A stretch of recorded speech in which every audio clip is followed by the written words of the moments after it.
Hello everyone, today we are going to talk about dative pronouns. Let's get started.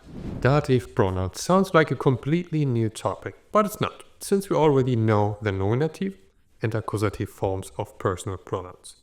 The nominative forms are easy. They are simply ich, du, sie, es, wir, ihr, and sie. We use them whenever they are the subject of a sentence and when we therefore have to use the nominative. Ich rede im Moment. I'm talking at the moment. Du schaust ein Video. You are watching a video. So it shouldn't be surprising that we have to use accusative pronouns whenever these pronouns are the direct object of the sentence. Just like here. Du siehst mich, you see me. At least I hope so. Ich sehe dich nicht. I don't see you.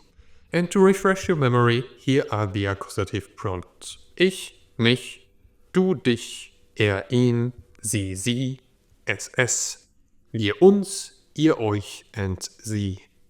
So, when do we use dative pronouns? Right, whenever we use pronouns as indirect objects or after certain verbs and prepositions. So here are some examples. Das Buch gehört dem Schüler. The book belongs to the student. Here we are using the dative because after the verb gehören, to belong to, we always use the dative. Nothing new so far. But instead we could also say, das Buch gehört ihm. The book belongs to him. Here's another example. Ich schenke meiner Freundin Socken. I give my girlfriend's socks as a present. Not a good idea, by the way, if that's the only present. Here we have to use the dative because meiner Freundin is the indirect object of the sentence. But again, instead we could also say, ich schenke ihr Socken. I give her socks as a present. In these examples, we can see that, just like for the accusative, we also have dative pronouns. For him, it's ihm. For her, it's ihr. But that's also the tricky part for English speakers, since we only have one set of those kind of pronouns in English. Me, you, him, her, and so on. In German, however, we have to differentiate between the accusative and the dative. And to give you the chance to do that, let me show you the rest of the dative pronouns. To say, the chocolate belongs to me, we'd say, die Schokolade gehört mir. To say, I'm talking to you, we'd say, ich rede mit dir. After mit, we have to use the dative. To say, she listens to him, we'd say, sie hört ihm zu.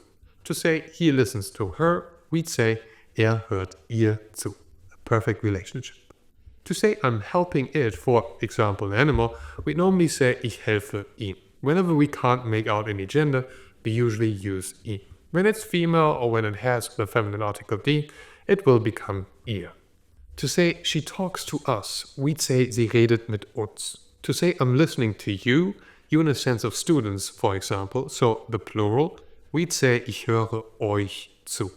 To say I'm buying my parents flowers, or more precisely, I'm buying them flowers, we'd say, ich kaufe ihnen Blumen.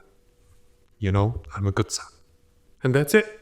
Here's an overview of the different dative pronouns. Me, mir, you, dir, him, ihm, her, ihr, it, ihm, us, uns, you, euch, and them, ihnen. So, what have we learned today? Just like for the nominative and the accusative, we also have personal pronouns for the dative.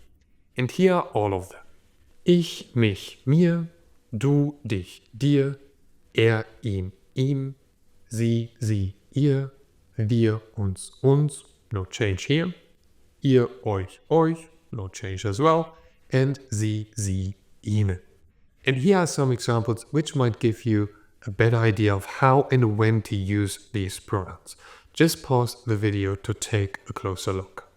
Okay, that's it for today. Now you know how to use dative pronouns, which is a beautiful skill to have.